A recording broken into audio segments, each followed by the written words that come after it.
We interrupt our program to bring you this.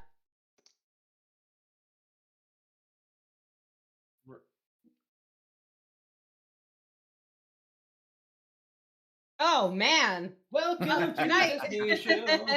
We have Joe Pa visiting us to talk about the newest release in Destiny, the Witch Queen DLC. There's a new release. I was fully. It's the DLC is. Oh, it finally came out. Oh, that's. I didn't know.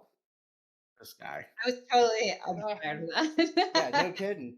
No kidding. I fell asleep. Welcome to the show, man. Thank you. Appreciate it. We're happy to have you.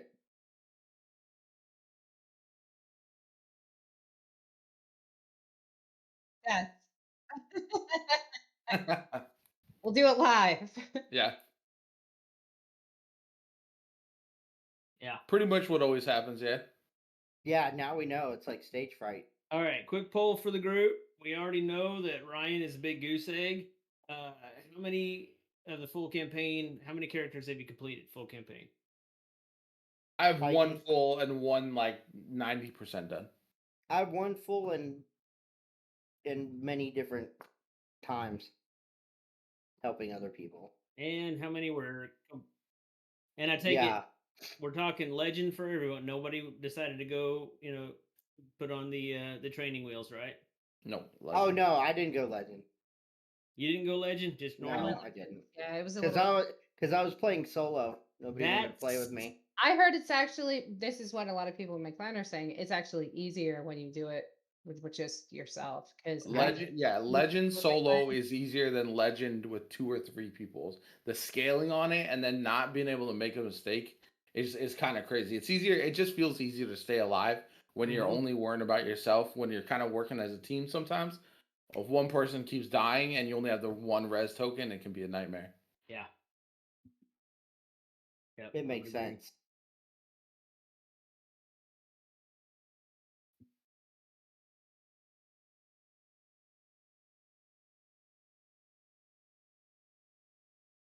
Someone tweeted that it felt like Destiny 3, and I kind of agreed with that. Like it feels a lot different, but I enjoy it. I would say 100% feels like Destiny 3 if we had all the subclasses were already done.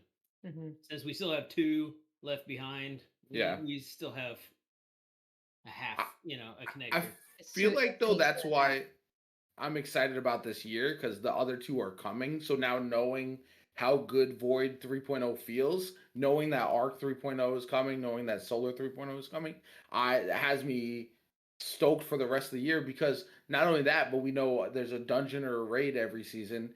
It feels like a turning point in what Destiny can deliver each and every season to keep things fresh and exciting.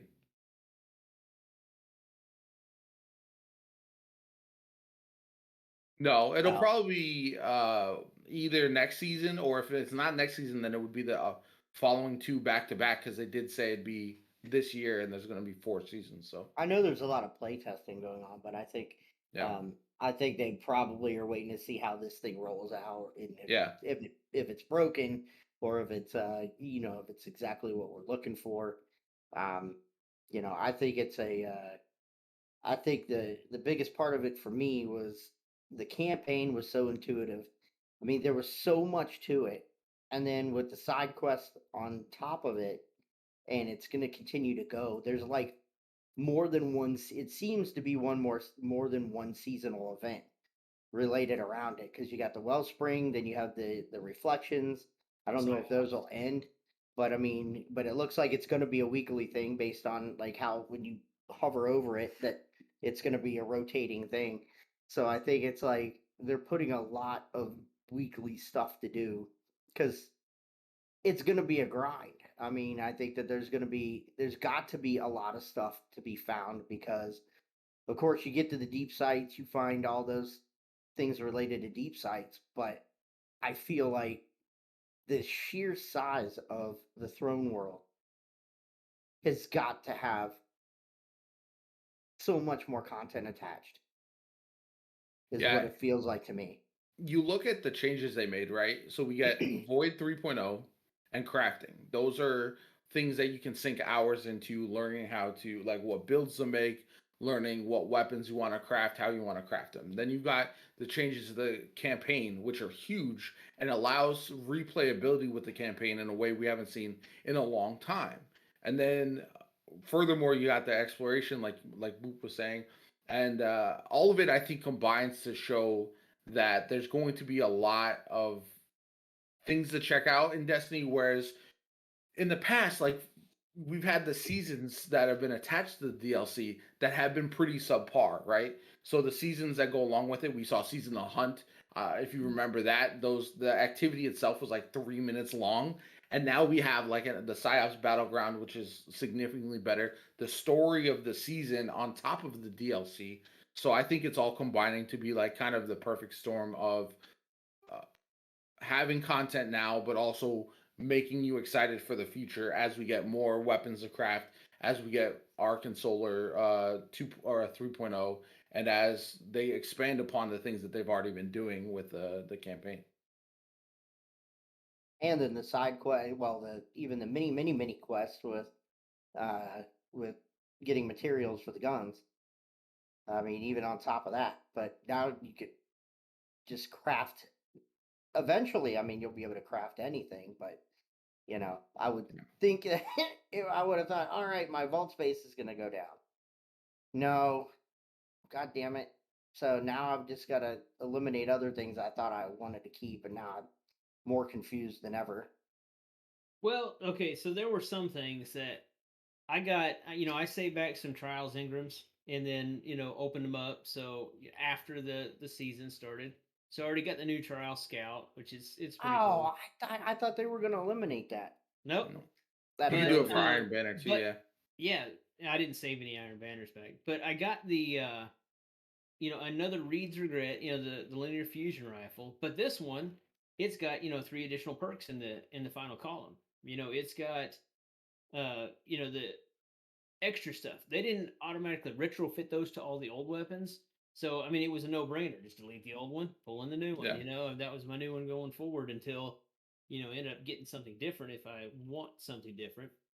But one thing that I could definitely see, as they go through seasons is we have a limited amount of weapons that we can learn a pattern for right now. Yeah. I could see them expanding that too. Yeah. Even mid-season, now you can, for sure. Now you can find a crate, or now you can find, some of these, or maybe some of your older weapons too. Yeah. I could easily see them because of the fact of what we can do with our different barrels and with our different stocks for the submachine gun, the one exotic that we can craft in there.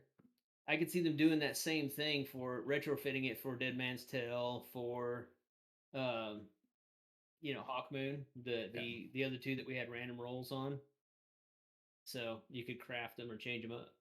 So Bungie has learned for sure over the course of time that when they roll something new out that's going to drastically change everything, to hold things back just a little bit. You know what I'm saying? Because as we've seen, we saw it with when Stasis dropped, a lot of things got broken. When we see them implement when they did Armor 2.0 and all these things back in the day, when they brought everything over all at once, it seemed to kind of create a lot more problems. That now they're kind of rolling things out in a way like, okay, crafting is going to be limited now, but like you said, I think there is going to be more in the future. And the reason they didn't make everything craftable is so that way, if something breaks, it's only like a limited part of the game right now. It's not everything broken because crafting is broken. And with a live service game like this, I think there's always the problem that things are going to get broken, and limiting that and kind of rolling things out over time is a smart move. And I think that's something that's why we saw Void 3.0 now and not all of them rolled out at the same time. Because if you had to imagine they had to disable like 4 subclasses for the raid because they were all broken and they were all had like things that were like absolutely busted. So I think it's smart. It makes sense. I know people are underwhelmed with how many things you can craft, but it sounds like from the patterns, it looks like the raid weapons are going to be craftable. So there's going to be a lot more options over time. It's just what we're seeing right here in the first 8 days. Everybody is going to have a problem with something. I mean, not enough weapons to craft, for crying out loud. I mean, you got weapon crafting. I mean, let's be happy we have it. Yeah. Well, and it takes time to learn those patterns for each one of those too. Yeah. I mean, Right. it's not like you have it all right at your fingertips on day one. Mm-hmm. No, I mean, if you had everything on day one, then everybody would complain about having everything on day one. Yeah. Mm-hmm. I mean, you got it. I mean, look, think about back to vanilla Destiny. We had like one strike. To me, we got more exotics than I was expecting. Yeah. You know, with this. And they're all good. That's the other thing is I feel like maybe not all the exotic armors are the most desirable, but as far as the weapons go, all of them have a place and you can really build around. So that's been super exciting to see because sometimes you'll get a new exotic and then you'll use it for like a couple days and you're like, this is trash. Let's throw it in the vault for eternity. So think about the viability of the weapons that we haven't used in forever, like Bad Juju. Bad Juju rips. You get your because of the way that they have, primary kills. You get more super return on top of that. So I mean, the Bad Juju is just incredible for that. And then you have Ruinous Effigy coming back. Now it's pretty volatile, no pun intended, I guess. I was using Telesto with my Warlock, and it would proc Devour. Yeah, getting kills with it, which was nice. I mean, anything. I'm sure any void weapon will proc Devour. Yeah, the viability of primary weapons is huge right now. Throughout the campaign, I pretty much used Outbreak Perfected, Malfeasance, those types of weapons the whole time because I was able to take out enemies and then still do some boss damage with that, but save all my heavy ammo and whatnot for a boss, or just Gallahorn because Gallahorn's busted. But let's talk about the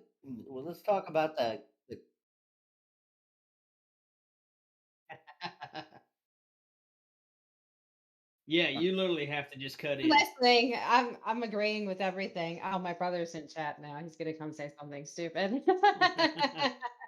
that's awesome. Well, he's amongst family there. I didn't mean that. I'm waiting for him to angry message me on Discord now. No, I'm just listening. I'm in pretty much agreement with everything that's being said right now. I'm just impressed because at my company where I work for my day job right now, we're all working from home and it's hard to keep everyone productive. And this is what they put out when pretty much everyone is working from home. I think that's definitely to be applauded because I'm impressed with the amount of content that was dropped. I have to say I wasn't expecting it to be, this Sizable. immersive, I guess. Yeah. Yeah.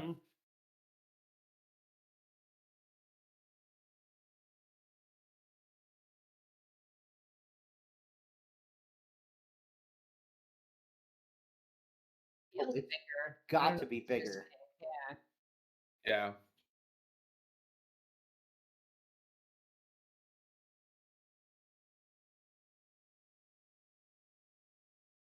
Yeah, I don't know.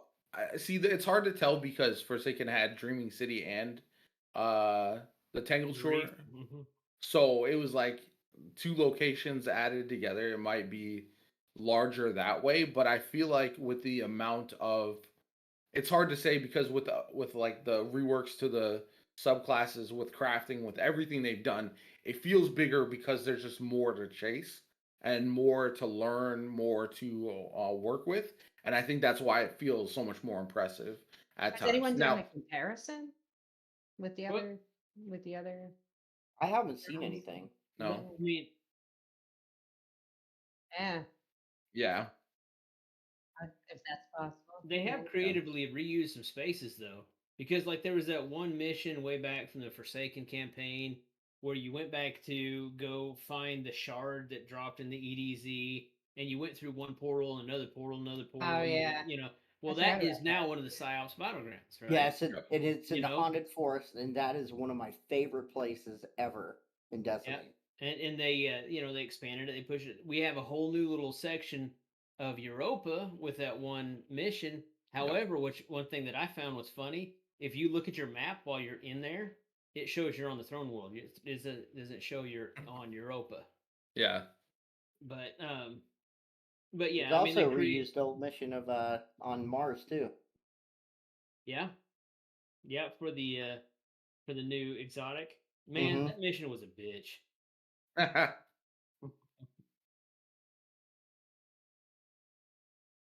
Yeah, I think it's too late for. I mean, the spoilers. I mean, if you haven't gotten this far, then I mean, we're Destiny Unfiltered. We're definitely not gonna filter spoilers.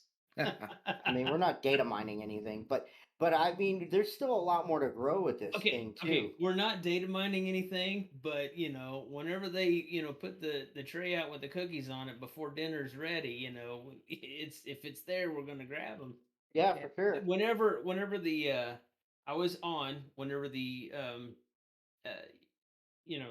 reset happened, right? Yeah. And immediately after reset happened, the store pops up, so I go take a look at, the store or what's on Eververse, and there's a whole tab for the whole dawning. But it says there's no content in here whenever I went down to it. Now you go in there, the whole dawning is gone. That whole little section's gone. But it was there for a little bit, and I was like, oh, wait a second. Because like the first thing I did whenever I went and saw like the raid badge was, okay, let me see if it goes ahead and shows me anything. Nope, doesn't on my hunter. Switch different characters, go look at it. Just in case to see if maybe I'm gonna be able to see what new shit's there before they intended to show it to us, because they've done that before. Yeah. Somebody did data mine that raid boss. Oh, really? Yeah, I mean they can data mine pretty much anything that's in the files, and people said, "Oh, don't put it available in the public files," but that's really not how that's going to work. I know they but, had those. Some guy released a video that he went out of bounds, but I don't want to Yeah, get too that far that can into it. happen too. That's insane. Yeah. I The don't raid know. will be a big key, I think, on how the DLC is remembered like long term as well, because Last Wish is one of the best raids in Destiny Oh 2 yeah, that we've absolutely. had. So if this raid is comparable to that as well as everything else that goes along, then obviously Witch Queen is gonna stay on that level. But if for whatever reason the raid was a little underwhelming, maybe it gets knocked down a notch. I bet you it won't be underwhelming. Oh, I mean, don't think just so, I but don't know. I felt like looking the at the way last the wish. mission was, all going into all of those temples, and then all of a sudden that Ahamkara comes popping out. I was like, oh my god, this is like the best shit ever. yeah, they right did now. a fantastic job with that. So I remember awesome. going to sleep and waking back up and like watching Glad and everyone else still trying to get Last Wish. Like, oh my god, they're still doing this. That was insane. We're so much stronger though, I think, as characters right now, that I don't think we'll ever have a raid that takes that long again, unless we get a whole new Destiny 3. Well, if they include puzzles like they are, that Yeah. it could like if it's like adding Niobe Labs into it, essentially. Maybe, It's a but possibility because there's the groundwork and the mechanics. I feel like are already there. That they taught us a lot of those mechanics by the deep sight or whatever it may be.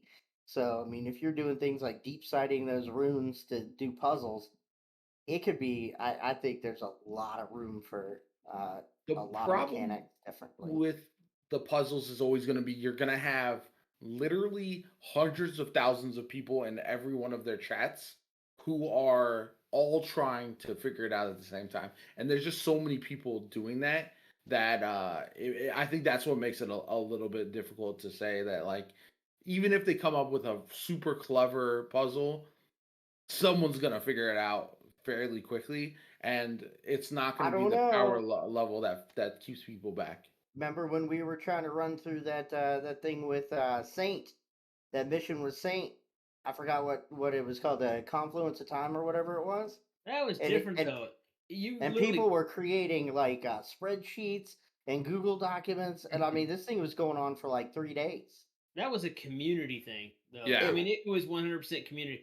It Not became one. one. It was. I No, don't think it was yeah, but intended see, to be. But the thing about the raids is that they're always going, like, a community event like that is going to be a little bit different because they want everyone to come together. Whereas a raid, you also have to plan for people to complete it who aren't these longtime expert raiders and who raid more casually. You can't throw in the most complicated thing ever and then like 0.2% of the player base ends up actually completing the raid, because then it's kind of a waste. not enough people are going to experience that. Yeah, you got to have it to where a 6-man fire team can figure it out. They don't need help. Because not everyone has a stream where they can fall back on chat. Yeah. And there's a lot of streamers out there. There's a lot of teams that will say, "Hey, look, we're going to put chat in emote only or something like that because they don't want. Hey, don't tell us what Dado figured out. We want to figure this out. Not only that, but they can be kind of toxic towards each other. Like, oh, you're beating this guy. You're doing this over this person. It gets. I don't know if it's just me, but I love when it's someone that isn't a massive streamer that gets right. That's yeah. I like it too. Well, yeah, nobody likes seeing the Patriots win every freaking Super Bowl. Yeah, I mean, come on. Don't get me wrong, I watched the hell out of Tom Brady. Although if Dado wins, I wouldn't be mad at that either. Yeah. I don't know. I still kind of enjoy the 2402. Oh my god. That's crazy. Always the bridesmaid, they say. Never the bride.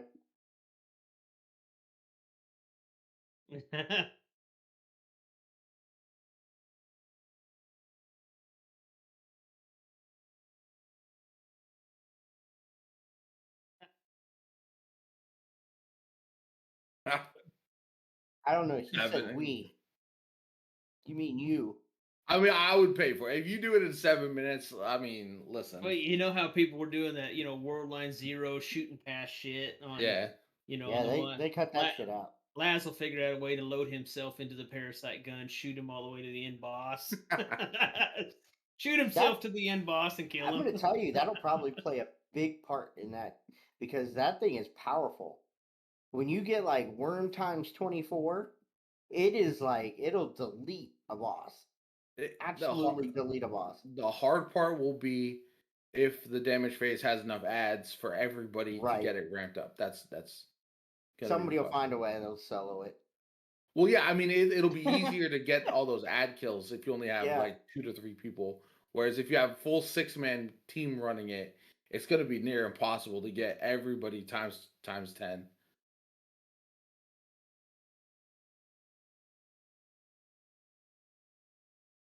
I'm going to tell you the glaive. That's how you break it. The glaive is incredible. Anybody, let's talk about that thing. That thing is badass. And all we have so far is a legendary one. No, I don't think anyone's unlocked. I don't think anyone's unlocked the new one. The melee combo with the glaive is so satisfying. It is.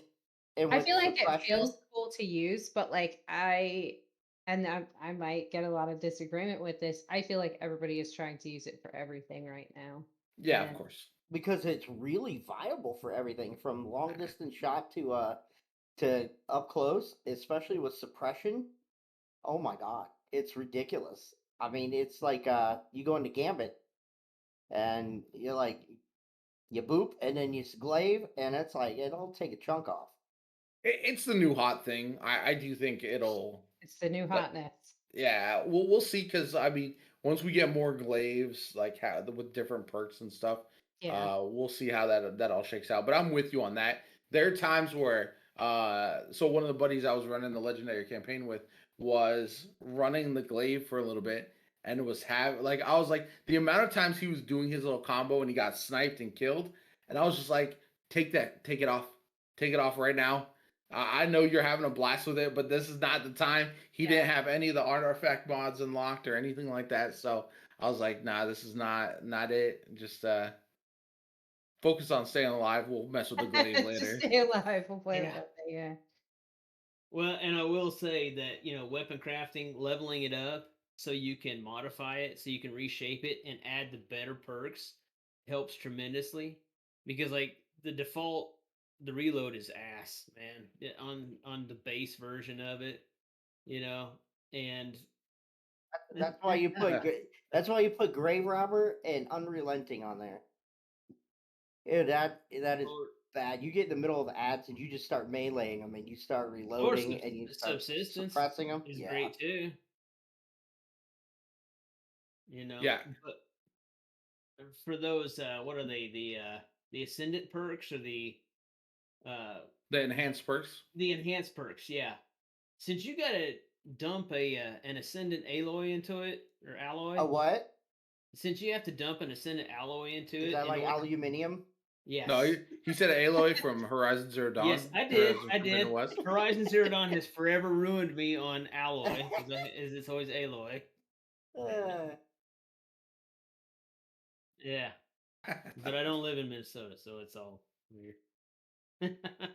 So as far as now we had like a lot of environment. I'm gonna ask Tara this.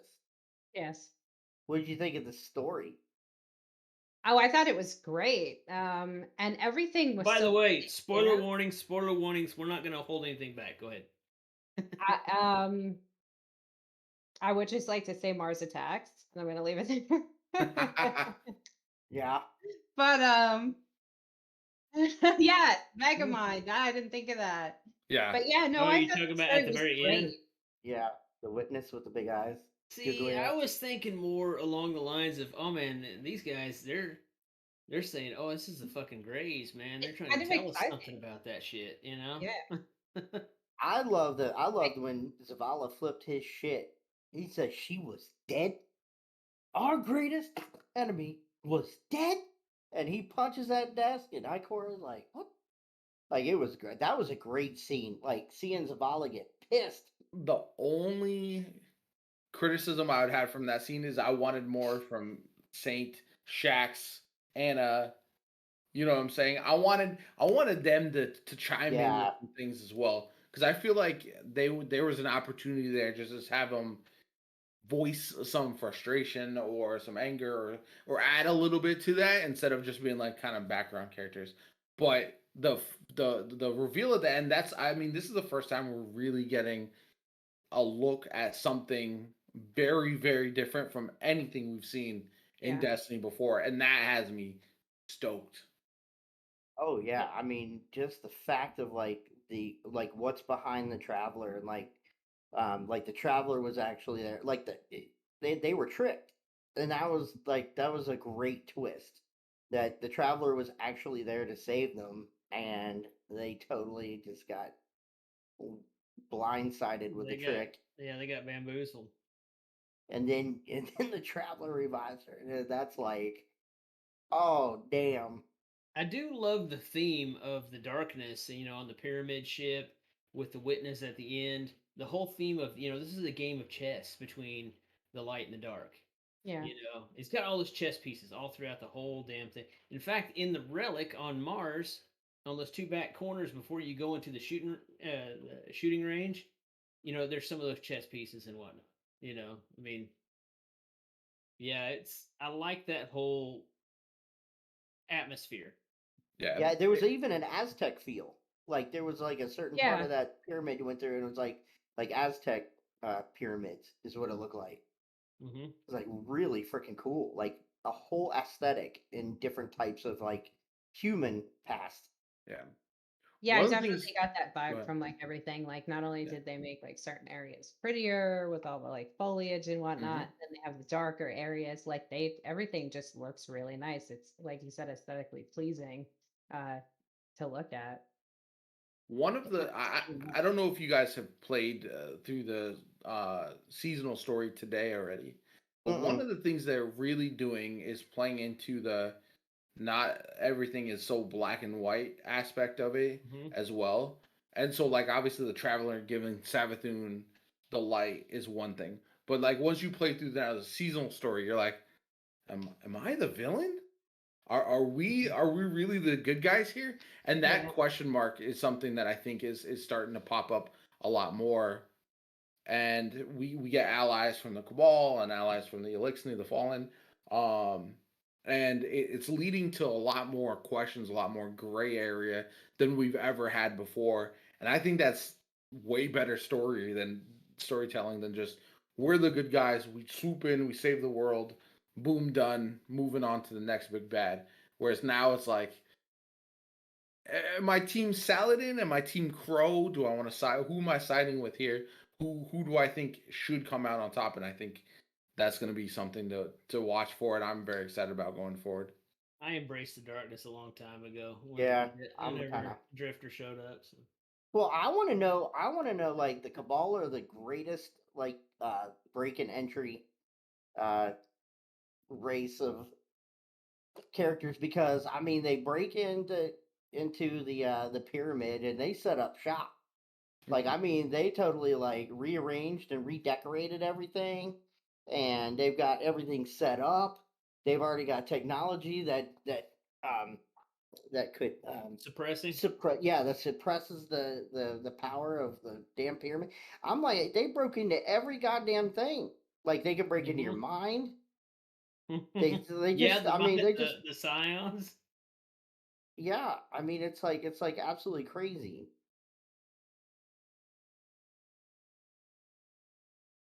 No, I mean, I Yeah, just but wanted to know, I'm really interested in like how much more Keitel is gonna play, like is a like what she's gonna lend, because, um, you know, because it's still like I guess we still have the same idea of fighting the Black Fleet, so like that's not over yet, obviously. So I mean, there's still a lot of room to grow there, but it's still so crazy. Like, how do they broke into a damn pyramid and took it over?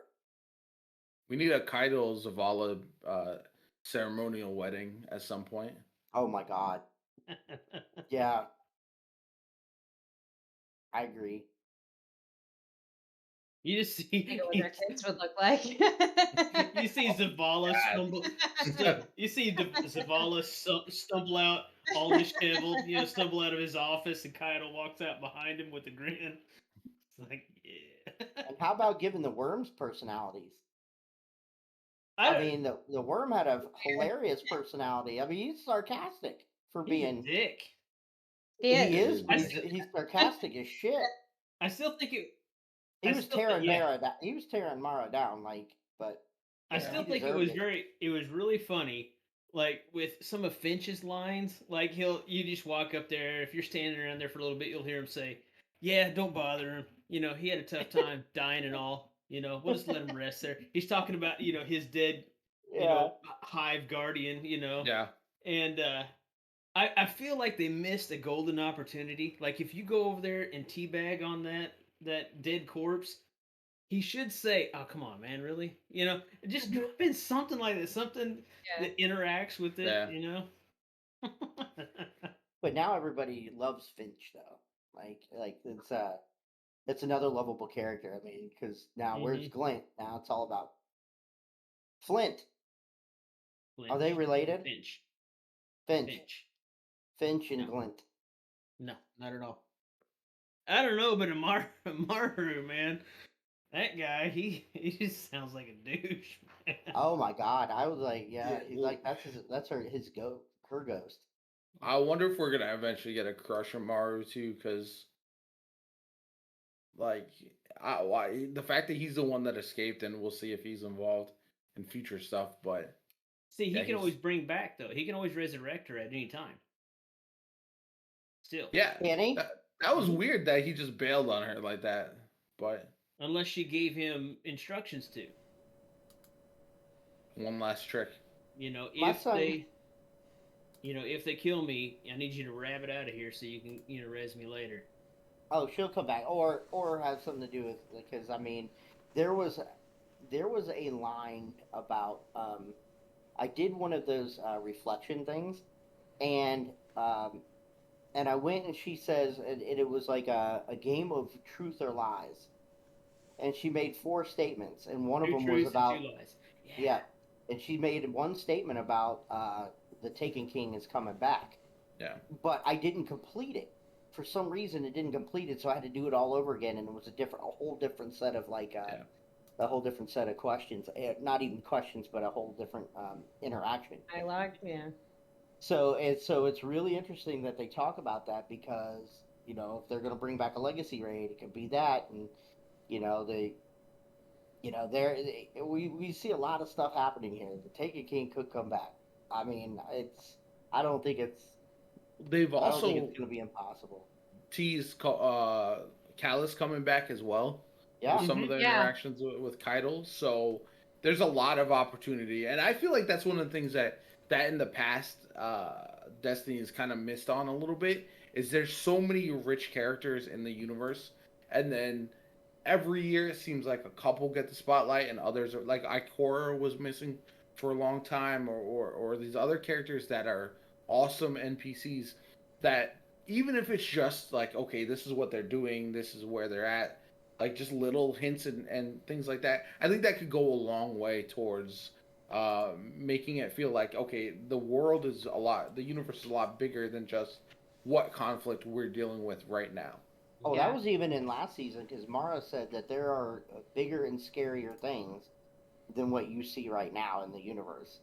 Like that's like she made no bones about that when she was telling that story about whatever the I guess the story of her and Crow, but or Aldrin actually, you know. So with that said, there's a lot more of that universe, because I mean we still have 2 more DLCs to go through, but I think. And what was she kept getting distracted by the whole time we were doing the whole the worm quest? Right. You know, Yes. Is it is it something to do with her time in the Ascendant realm and all that, or is it that taken Ahamkara egg she had hidden behind in her little area? I think Mara's gonna end up being an enemy of ours at some point. Yeah. I don't know when, but I think it'll happen. I mean, because in the lore, she was the one who she was on the human side the whole time. Like even at the time that she created the Dreaming City, as I understand. But I don't know. I mean, of course, she'll always have her own agenda and her own magic, and But yeah, it's I think there's a lot of story to tell, and I think they're finally doing a great job about tying in some very old things. Especially now, because we still have the whole Mars idea that's still out there that we look at from the Enclave, where it's like there's sections of time that we probably still have to explore. Okay. So change of topics. I'm going to start with Tara. Favorite new weapon?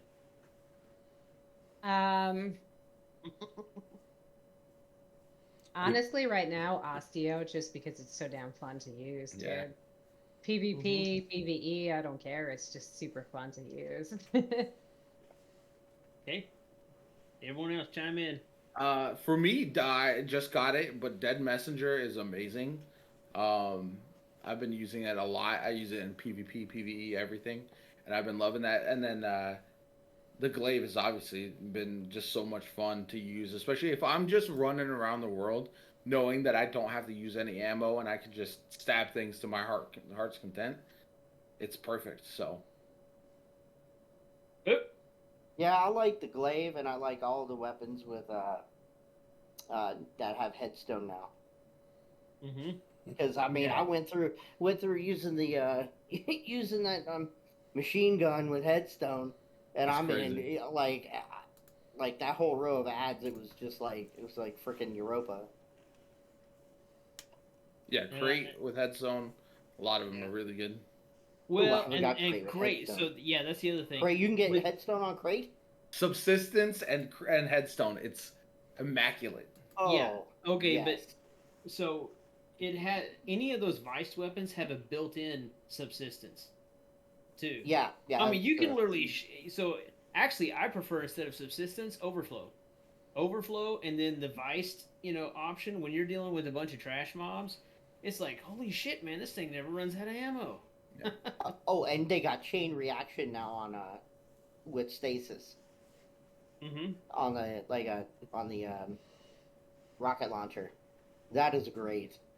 Yeah. Ryan? Any? Motherfucker. You know better than to ask me about a weapon. Like, I'm 6. So I actually like the Peace of Mind, the new pulse rifle. It's a 540. It feels like Grasp of Malik. I mean, if you get it with high stability, that thing shoots like a laser and it's fast as shit, man. Especially you go throw, full auto retrofit on it. You're basically nasty. Yeah, it's basically you're firing an auto rifle that's a pulse. And land take works in PvP, and it is stupid. Like, I mean, like it's like the new this is like dad weapon on crack.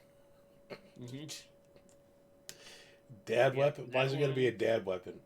Because all pulse rifles are dad weapons. Anything that rifle in the name. Dad rifle. Yep. Oh, and the Sweet Sorrow is another amazing one too. I haven't messed with that one yet. It's nice. I know Funnel Web with Funnel Web's great too. Yeah, with if you get certain perks on it, and then now that you can add the Void buff or whatever. It's kind of crazy. Everyone's calling it Recluse. Volatile rounds, yeah. Volatile rounds, yeah. Recluse 2.0, but it is really good. So, question for the entire group. When we have a new expansion come out, DLC, season, or whatever, and a bunch of new weapons are dropped all at the same time, as you're playing and pick up those weapons, do you switch and check them all out? Or is there a type of weapon that you stick to, and then later, after you finish the campaign and everything, you go back, do you play with the weapons then? I'm pretty set in my ways when it comes to weapons. I'm actually trying to get comfortable with more loadouts. So, like, I remember when they sunset Recluse and everything, it was like, I was like, because I used Recluse, that was like, God damn! Like, what do I do now? And, but right now, my clan crucified me because I was a double primary user, so it's kind of like now. Oh my god. Yes, I'm sorry. And we invited you back. What the fuck is wrong with us? Yeah, but when you have the right SMG or the right sidearm, you can go toe to toe with any Russian shotgunner or fusion rifle. Yeah. Well, now I'm using a pulse rifle, sniper, and I usually use Gallahorn or something, or I'll switch out the pulse rifle for Osteo, depending on what I'm doing at the time. PvP, I've been using Osteo because I was using DMT, but Osteo is just fun, like I said. But for me, I'll just keep cycling through new weapons until I find something that feels comfortable. I don't know. I kind of use them for a little bit. I'm like, no, I don't like this. I'll switch it out, try something else. Like, I just try to find something new, expand myself. I wasn't sure if you were talking about dating or weapons. Both actually. Fair enough. I'm still not a fan of the Hake weapons that much, though. Like, they just feel so clunky to me. I hate that first. Scout rifle is like awful. If you match up to any other 150, it feels worse. It does. They shoot the exact same speed, but it feels worse. Yeah, I think feel is a big part of it. Yeah. So I've for me, been a fan of Ambalon though. I rotate my weapons pretty consistently. Like if I'm playing for like a 4 to 5 hour session, I'll use 4 or 5 different guns the whole time. I just like to mess with things. Like if I see a roll that sounds interesting, I'll throw it on. Not if I'm doing harder activities or like Legend campaign. I didn't really do that as much just because some of the weapons were not matching up. But if I'm doing like farming Wellspring, if I am doing the PsyOps Battlegrounds or PvP even, I'll rotate weapons as much as possible. Like I played today for like an hour or two before reset, and I went through like 5 different loadouts because I was trying to see which ones felt good. Like I forget what the name of it, the pulse rifle that's I think it's 720 or something. It starts with an S, but I can't think of the name. That one felt amazing to me today because I found a roll that I liked. Or in PvE, I was using the crate with the headstone because it just felt really good.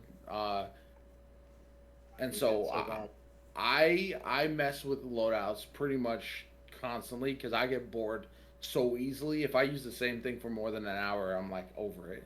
Syncopation. That's what you were thinking of. Yeah, syncopation. I love syncopation. Oh, and the gunsmith is selling an interesting version of it.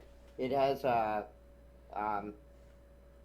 it has fucking Banshee just smelling a gun. What are you doing? No, seriously though. Yeah, it has Vorpal, steady hands.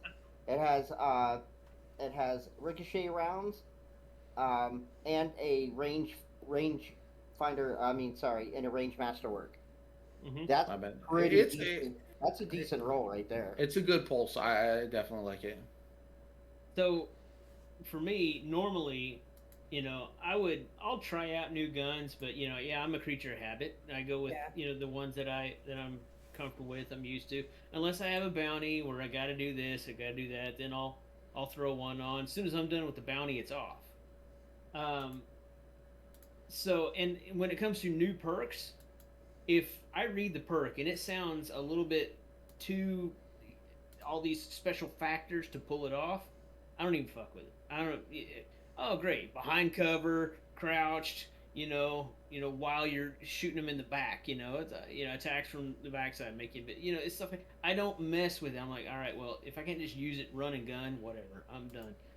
But I will say that the resonant weapons, the ones red border, hey, you got something to unlock, have anytime I get those to drop, I go and throw it on. I use it till I've reached it, reached the requirements, so I can pull out the resonant stuff, and it is actually encouraging me as someone who doesn't explore a lot of new guns to try some of this stuff out. It made me learn real quick. I hate empirical evidence, but aside from that, I was just gonna say that. Aside from that sidearm, all the rest of them, I've in the Hawkeye Scout rifle. Aside from those two, I've actually found that I actually enjoy some of these, that I didn't ever use before, like the Viced sidearm. Seems like it has a little bit of a kick, but once I got to using it, to unlock the resonance, I was like, this ain't half bad. You get the right roll on it. Yeah. So some interesting new perks too. Throw this question kind of at both Tara and Jopa, since you guys both stream. Boop, you're not big on streaming, right? No. All right, and Josh, I know you really don't, but in the last week or so, with the launch, have you noticed more interest in Destiny, or has it pretty much been the same as far as people jumping in, watching, interacting, stuff like that? I have absolutely noticed more interest. I know people like my brother that was just in chat, newbie brother. People that haven't played Destiny in years are coming back to it. As far as the content creation itself goes, I've kind of been lazy on doing any kind of, because I feel like everybody's kind of out there putting that right now. So why not just get in there and enjoy it and take it in? That way, I'm not worried about being entertaining. I'm trying to take in the story so I have an idea of what's going on, kind of thing. But I absolutely see a lot of people coming back to it. Even bigger content creators that have been turned into variety streamers. Everybody's kind of coming back, even if it's just to play through the story and go back to what they were doing. Everybody wants to check it out because I feel like it is such a healthy dose of content we have. Yeah, so for me, I literally had a buddy today who hasn't played since I think Forsaken, who bought the Witch Queen today to play through it. Like he was in stream today talking about it, and that he wasn't the first one. Now, like numbers wise, like because so many big streamers come back, when you look at the launch of a new DLC, the numbers tend to be a little bit lower traditionally. But what I will say is I do post to YouTube as well, and on YouTube the numbers spike. So that's where you can really tell the difference because you get more interaction, you get more views, you get all this kind of stuff because people are searching for Destiny content consistently. Whereas on Twitch, the way the directories work, oftentimes people will gravitate towards the top of the directory, and it'll be your Glad who came back. It'll be Gigs or somebody like that who's tens of thousands of viewers or whatever. So when people do swing by, definitely more interest from that. But that's just the way new expansions work, pretty much when Destiny drops. Are you guys seeing positive reviews out there though, or has it been okay? I haven't seen too much negative. The only thing I've heard is about the difficulty of Legendary, but I feel like no one really has to do Legendary unless you plan on doing a day one raid, and then it's in your best interest. But Or unless you want to unlock, one of the 3, or one of the 6 exotics, right.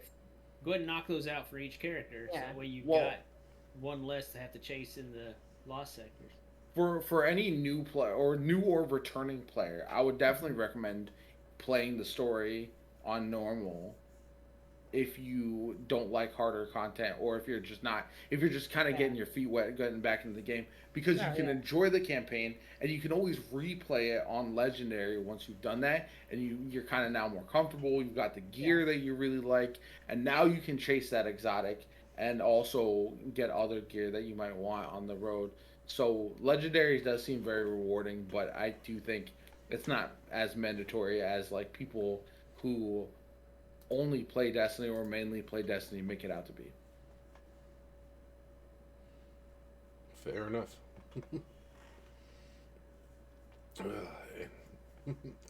I've got nothing else for him. Anybody else got any specific questions, thoughts, concerns?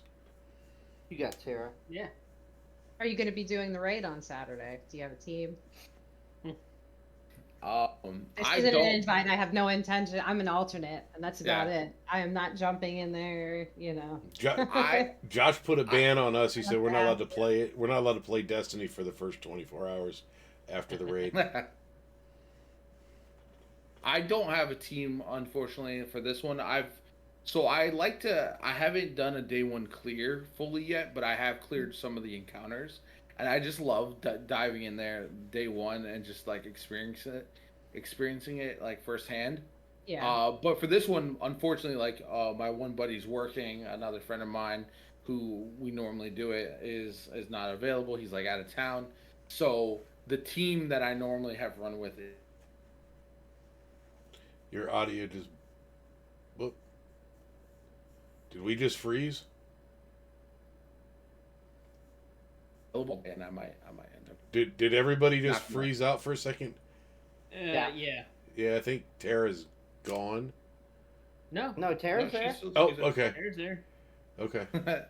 So. Do you think this raid will have a lasting effect like the last Wish did, where it cursed the Dreaming City? You think there could be a consequence? I do think so, especially with the leak. Because did they fully announce what the name of the raid is, or is that just leaks? I think I saw it just a little bit ago. Oh no! I mean, yeah, you can look in the raid boss. Oh my god! Yeah.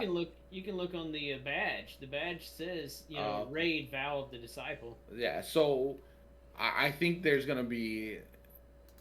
I think that the raid is gonna definitely be something that's going to change up things quite a bit. We already know that there's probably not know for sure, but there's probably gonna be some quests tied to it afterwards. I love when they do that, when like as soon as the raid is completed for the first time, something new is available for us to check out as well for those who didn't finish the raid. So I'm sure there'll be stuff like that. So go ahead. I think one of the funny things is, if you go look through all of your weapons and whatnot, you look at glaives, you look at, you have anything that's raid related says unknown. They're just not showing it to you. You look on the badge, it says unknown. However, if you look in patterns, the patterns you've unlocked, patterns and catalysts, and you go to the glaive section, you see it's Lubre's Ruin is like they have a weapon pattern for that, and it's one of the raid glaives. Or it's the raid glaive. That's the one that they kind of failed to hide. Yeah. Well, if you think about it, because like the weapon we use now was a relic, so I mean it could stand to show that it will evolve, and then it could turn into that. Kind of like maybe something along the lines of like how the necrochasm, I think it was back in the day. You had to level it up. That was awesome. I would love to see something like that where it went from legendary to exotic. Yeah, that was awesome. I mean, there's a lot of potential to bring that. Yeah, I mean, there's a lot of potential to bring that kind of stuff back. Actually, in weapon patterns, they show them all. Because there's a pulse rifle that shows unknown in your collections, but in there, but you can see it under the pattern. Yeah. Yeah. So Yeah, you can pretty much kind of see them all in the pattern. All the raid weapons, I believe, are going to be craftable. At least the legendary ones.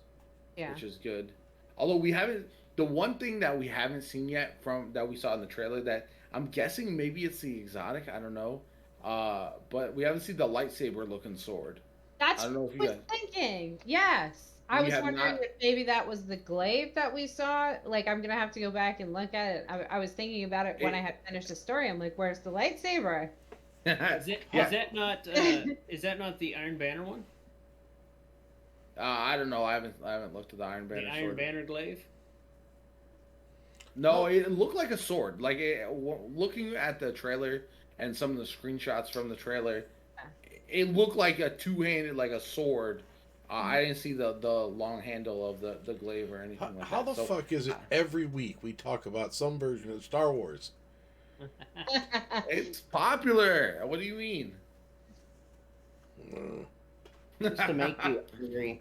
I'm going to never take that sword off, and just for you, I'm gonna take screenshots and I'm gonna send them to you and tag you in all of my. You don't even know who the fuck I am on Twitter. I'm covered. Well, I'll send them all. I'll send them on Discord.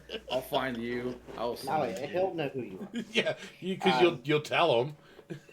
I will tell you the one thing I miss in any Destiny version were the surprise events like the Whisper of the Worm.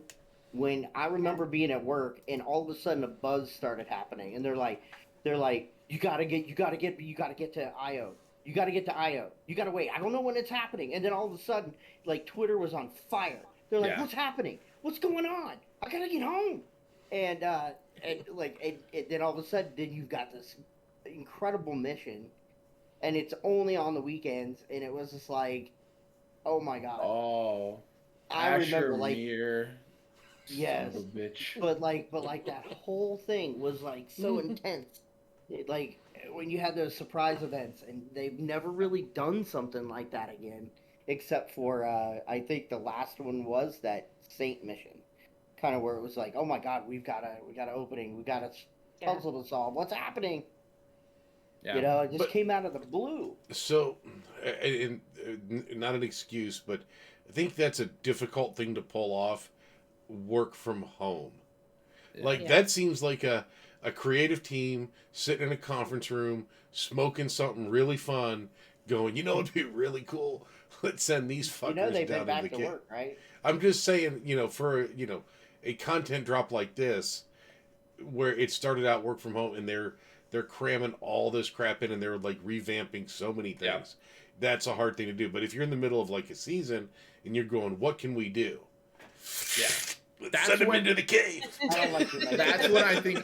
I do think it'll happen this year. I would imagine there'll be at least, if I were to make predictions, there'll be at least one secret mission that pops up that gets everyone buzzing, and then one community event that gets everybody working together. At the very least, one of each of those. I would love to see, like, again, I casually play Fortnite, especially because of my kids. What they do with their end of season events is unreal, and I'd love to see, obviously to a lesser degree, something like that in Destiny eventually, where like everyone gathers at a specific time at the end of the season, kind of like the one that they had, but that one was just like we watched the thing get shot down for so long, and it was just like it was not. Yeah, it was not as exciting as it potentially could have been. I know Destiny's a much different game with regards to doing stuff like that, but yeah, and how many world-changing events can you have happen in Destiny versus a game like Fortnite, which is built to be changed every 3 months or whatever? Like the map doesn't matter in Fortnite in the way that it does. The outlook and the horizon matters in Destiny. You can't change it that easy. Well, yeah, and that's the thing is if they could find a skybox that's not being used as much, use that, and then have it lead into a cutscene, maybe something like that. I feel like that would be the best way to do it. But this is a pipe dream. The other two, I would imagine, we'll definitely get a hidden mission at some point this year, and I wouldn't be surprised if we get a community event as well. I think when you had like all the Rasputin season, you had something that evolved every week. So you could go into the bunker and you could see like the progression of the ships. Like something like that is always fun because especially a reset to go run into a location and see how it may have evolved, or look for something, or let there be something secret that's going to change each week. Like I've always loved that. Like go run into a section and say, "Wait, that doesn't look the same." Something seems different. Just the Dreaming City loop of every 3 weeks with the curse or whatever was it feels like they foundationally built these events on top of each other. Like we're going to start with a small one every 3 weeks, the rotation, then we're going to move down to every week. Your Doritos got a little closer to the round thing. They keep building on top. And that also sits there and messes with your head too, because you'll go into an area and you're like, wait a second. I don't know that I've ever looked at this wall before, but something looks fucking different. Yeah. And it just bothers you. You like, I can't go back in time. I want to know, what was it there last week? Well, just last. Somebody have a video. Yeah, but the sad part is you walk out of that mission, go and fuck, Fallout's got 4 videos on it already, and you're like, the fuck.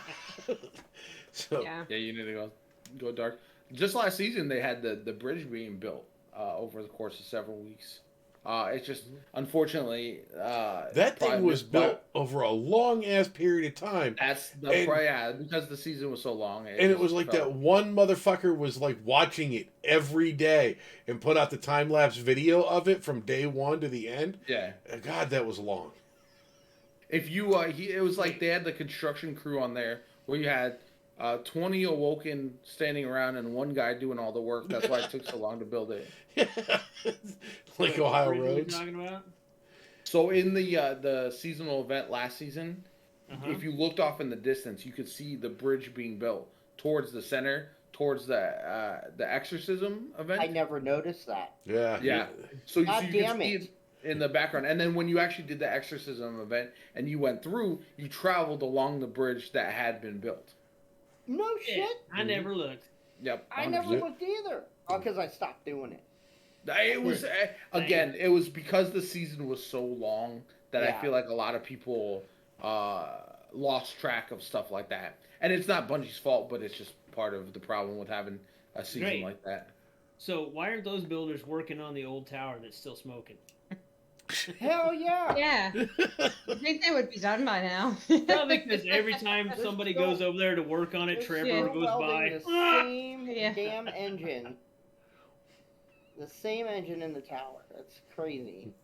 I don't. Yeah, that's a great call. Does the old tower ever come back in its glory? Nah, I don't think so. I don't see it happening. Well, the helm. I mean, something's got to happen with the helm because I feel like it's a ship. I mean, I feel like they could give the old future war cults, their little hideout pad, whatnot. They could give that to the studio apartment. Yeah, give that to Mithrax. Let him like chill out up there. And then I do have a question. Where the new monarchy or whatever, where they were, let Keitel go set up shop over there, and then dead orbit you could throw in some dead chickens on the ground. No, I mean we need to have somewhere for Spider to set up a new shop, he's not gonna be allowed in the tower. He's a scumbag still. Is where do they send the Elixni? Because didn't Maya Sandares, didn't she die because she was trying to get them kicked out, and then this season comes around and they got kicked out? No, they didn't get kicked out. They're still around. They're still there. Lakshmi, yeah, that's right. Lakshmi. They're still tooling around the tower and whatnot. Yeah. But we've just. But they don't have a section in the helm anymore. We don't have access to, like I'm take it. Mithrax has got their little section of the old city a little bit better, nicer, and whatnot. And they're like, look, we're gonna hang out down here. You mind not bothering us for a little while, I just want a cutscene where we're fighting side by side with Crow, Keitel, Mithrax. Throw Shax in there, something, I don't know. Just give us like we're charging headlong into battle, and it's like you got all these characters doing dope things. Because whatever they have the cutscenes of, like, for example, at the beginning of Beyond Light, where it was Eris Morn, the Exo Stranger, and the Drifter fighting together with stasis powers, unbelievable. So I want more of that with like characters we don't see that often that can come in and do dope stuff. Well, how about like Ikora Sweeper Bot has to be in or I'm out. Well, how about Ikora coming in there and throwing her like second Nova Bomb of the entire Destiny series, and then changing right over to Chaos Reach and floating around the whole time. I'm like, I can't be the only. She actually killed my friend when she did that. When I was in the story mission. That's awesome. No way. His name's Pablito Savage on Twitter. Yeah. Go look at his feed. Did he record it? That is great. I can't be the only one that thought Ikora was. I hope he's not watching now. I'm sorry. No, you gotta look at the whole thing. Ikora, they just changed the voice actor, not that long ago. You don't change a voice actor right before you're gonna kill off a character. Whenever they have a character join us for like a final mission, I'm always like, they might pull the trigger at some point, especially because she was like at fault in her own mind for a lot of it. So like, is this her redemption? But does Bungie make the mistake of killing off a main character and not having a replacement lined up again? Because that has been. How often do you hear bring back Cade 7 or Cade 6 return or whatever? I mean, and I know that's a lot of Nathan Fillion, but still, like, they hear that all the time. So here's the thing. I love Ikora, and I hope she does stick around. They have done a better job with their characters more recently than they had been doing of fleshing them out. When you look at Saint 14, his development from when we brought him back. You look at Crow, and the kind of full circle that he's had going forward. So, like, I feel like there is a way to bring in some of these characters and have them have full, like Saladin. It'll be interesting to see what happens with him because he's the grumpy old war. Yeah, and what happened to the chick? Remember the chick? Efforty, yeah. Like, where the fuck is she been? Oh, she's a pacifist now. Everybody asks about according to the lore. Yeah, she doesn't. She just disappeared. You can't just write a character out like that. Yeah, give us something. Oh, yeah. So nobody's going to talk about a sanctuary somewhere. She went on a retreat. Nobody going to talk about Shiro 4. Well, dude, I don't know why he's not back. Or what happened with remember the Drifter storyline with what's his name? The guy who's pretending to be one of the. Trying to remember what his name was. What was the old Thorn mission? And then you had Jaren Ward, and then his apprentice. Yeah. Oh, that was Callan Blue or something like that. No. Callan was the one that was dead against the rock. Yeah. That was one of the guys that the Drifter was running with. You're talking about the oh my god. The name is right on the tip of my tongue. He killed the guy who wielded Thorn. Shin Malphur. Yes. So Shin Malphur, yeah. A little behind the scenes before you go on. There was a time when Josh and I were rebooting the show that we talked about putting a hold button with hold music. When we got stumped like this, we could go, hold please, and the screen would go over, and you just hear that really tacky hold music when you're on. Yeah. I totally feel like we need that now. Yeah. That Destiny music that was in the Hey, somebody needs to clean up. We got a bot in chat. Clean up on I only put one line in there, but I'll tell you, I've been getting a lot of those the last couple of days. Yeah, they're back in full force. I keep hearing about them. Yeah. Want to become famous? Buy followers, primes. Not only in Twitter or not only in Twitch, but in Discord too. Yeah. So yeah, we've never actually seen, I think, Shin Malphur, but he's such a legend in the story, and they teased that storyline for so long because he's like the Light Guardian, the man with the golden gun. And so if we ever get to see him in action, I feel like that would be a big game changer too. So, did anybody kind of put this piece together? Because nobody's really talking about it yet. But in the very first mission, now hey, we've got Savon's Throne World, we've got all this other jazz going on. But for one brief moment in the very start of that mission, we run across these pockets of out of time loops. We ran through a little section of corn at the Golden Age. What is this? It's like I don't know. It's something placed out of time. I mean, I could easily see like a little wave pass through, and all of a sudden Cade, walks by and he ends up staying with us, or I mean, obviously not just Cade, but something silly like that, or something weird to pull somebody from the past. Like they can't be done. They couldn't have just dropped that for no reason in that first mission, and they haven't spoken of it since.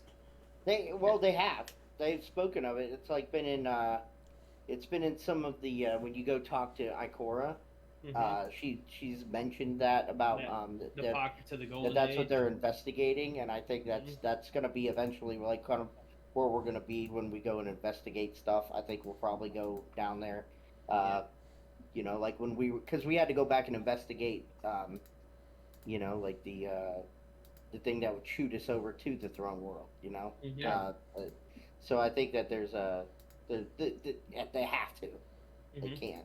Yeah, I think now that the seasonal storytelling will be linked to the overarching story as well, a lot of the things that they're setting up will probably come into play as the year goes along and as we uncover more mysteries towards the witness and then all that kind of good stuff. So I'm excited about that as well, because imagine a season where we go back in time to the golden age, right? Or and they take their seasonal activity, but it's like out of time and not in any of the traditional locations. They could do so much creatively with that, and it'd be awesome. I mean, you have the Scorn and the Cabal literally invading a hive worm factory, or not a hive worm, but a worm factory. I mean, something's got to come of that. I mean, you think just like a whole other, like the Scorn could just end up being the next, invasive species with that. I don't know. I still That's think my gut feeling. I think in the next large expansion, which is what, Lightfall? Yeah, 3 years away. Yeah. Well, no. What's the one after the Witch Queen? Lightfall. Lightfall. And then there's I forget what the last one's called. But there's 2 more that have already been announced. Right. Yeah. So I feel like in there, that's when we're going to end up fighting a whole new, like whatever the darkness brings with them, or the witness, the veil. I think is the kind of common term everyone refers to them as. We're going to fight a whole new race at that time. We'll have a new enemy race, and I wouldn't be surprised if that's when Imaru brings back Savathun, and she's on our side. She's watched us enough, and she's grown bitter against. She's had time to take it in and be like, you know what, it really pisses me off. We were lied to and deceived. Like we would have had the light all along, had it not been, for these damn worms. Yeah, I mean they could go in so many directions. It'll be interesting to see what they do. My gut feeling is if they do bring in like the witness and the veal, that it'll be like the main enemies we fight are still like the Scorn or some of their henchmen, and then the bosses we see initially are going to be the veil. And then after that, after we've dealt with some of their bosses of the first expansion, then they start to come a little bit more and more, and then that's when we maybe see a. I mean, at some point in time this season, the Vex are going to be like, "Hey, man, don't forget we're still here, dude." I think that they'll rein something in with that, with some kind of. I think people got so tired of the Vex and the They are. That I mean, the Scorn is the next logical thing, but I think that setup in the Glycon mission where, I guess whatever resolve they have to be able to wear like that, like the crown of sorrow, Yeah. somehow is going to play into this, because I mean that whatever it is with the dark ether, or however, because how do they keep replicating? I mean, that's, and so with that, that's got to mean something where they're going to evolve somehow. All right, so Joe Pa, the last time you were with us, we did not do this, but we are up against an hour and a half. So we're about to hit you with 5 questions that by coming on the show you have agreed to give us answers to. Fair enough.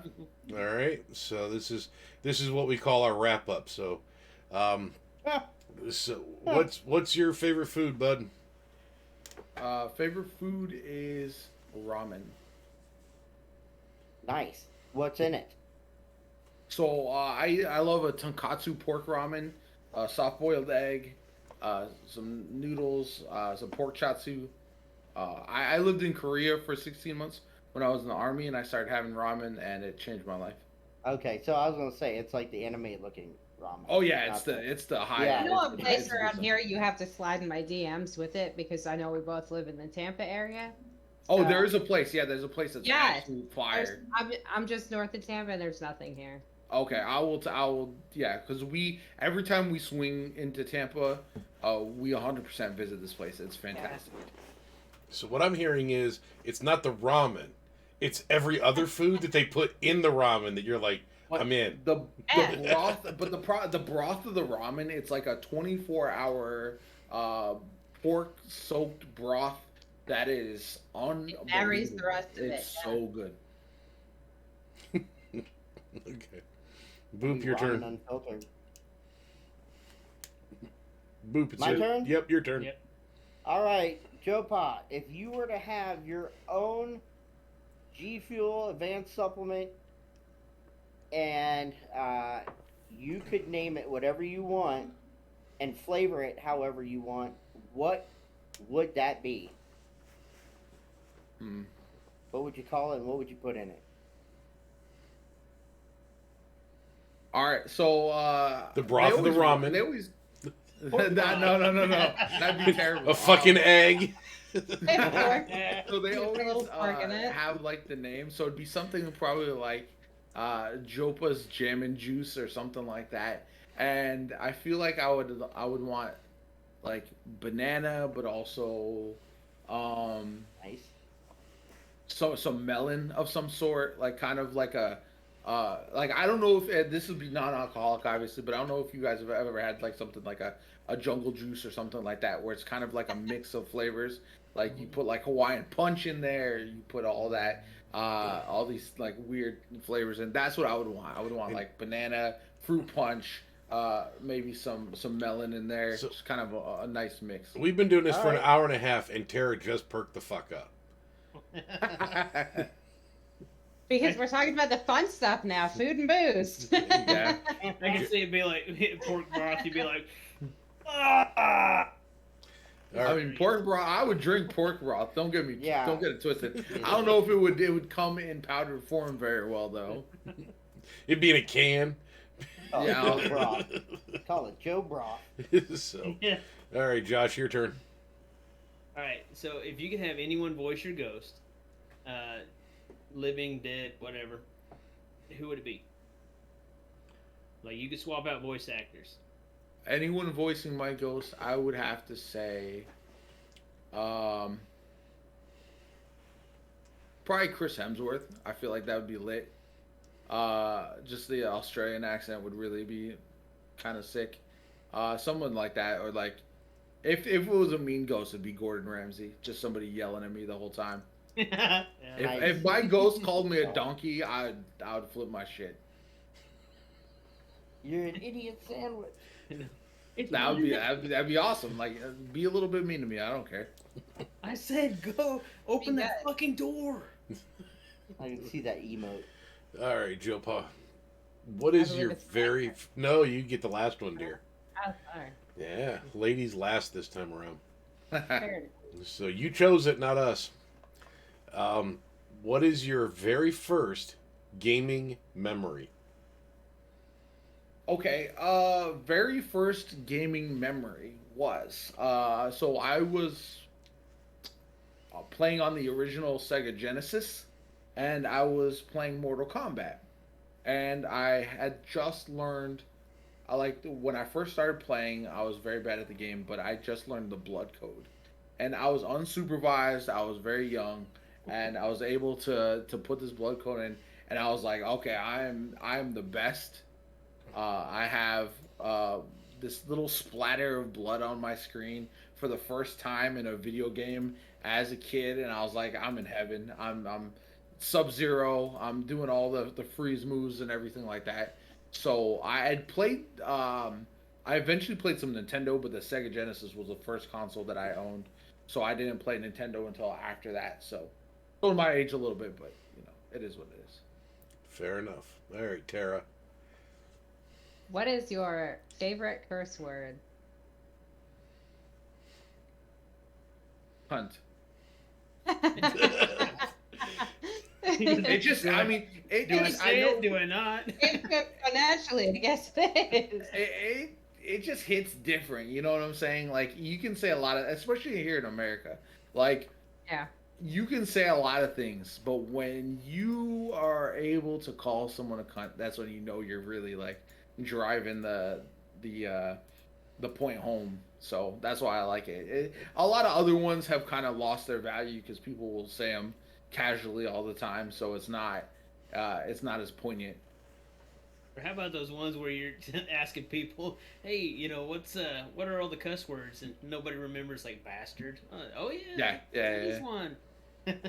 There's some underrated gems out there for sure. Yeah. I got a bonus question. Who's your favorite DC character? Not too sure. You mean the Flash? Yeah, maybe. I mean, You it's mean on the Flash? Yeah, I know. And behind you got the Flash theme going. What do you think of the Flash television show right now, though? I loved it for the first few seasons. I haven't watched it. I have not either. I heard it's terrible. There's only so much you can do in Arrow or Flash.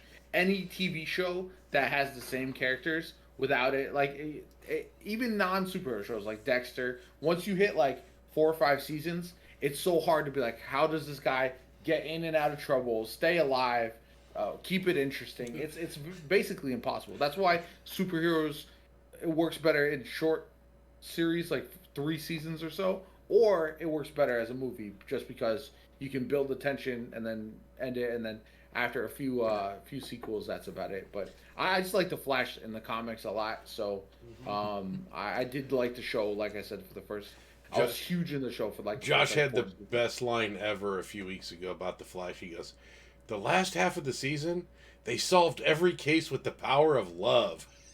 Yeah.